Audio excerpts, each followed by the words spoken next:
Western Mass News is your local sports authority. After being postponed a number of times due to the coronavirus pandemic, the Naismith Memorial Basketball Hall of Fame class of 2020 enshrinement, Kayla, the ceremony is finally here. Finally. But Taylor, for the first time ever, the ceremony will not be held, unfortunately, here in Western Mass. Despite the news, many of the basketball greats are already gearing up for their big day tomorrow. It doesn't really matter where you start. A little bit of hard work and a little bit of luck.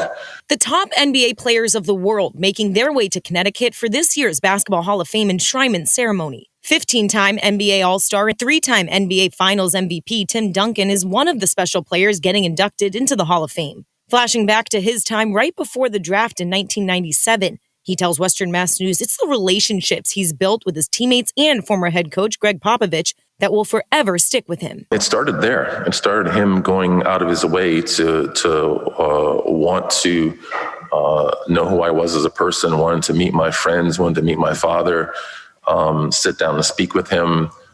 It started there, and he built that trust from early on. Just trying to understand who I was, not just as a basketball player, but as a person. Other legends like Celtics favorite and 15-time NBA All-Star Kevin Garnett taking the podium on Friday, joining Duncan and others in the 2020 class inducted into the Hall of Fame. He says there's nothing like playing for a city like Boston. Gave me light, gave me breath, gave me purpose. And then the players that you're playing with actually made the experience monumental. But arguably the greatest of all time, also inducted into this year's 2020 Hall of Fame class, not present, the great Kobe Bryant. Garnett tells Western Mass News Bryant was not only a special basketball player, but an even better friend. Kobe Bryant was like a little bro to me, man. I got to see Kobe.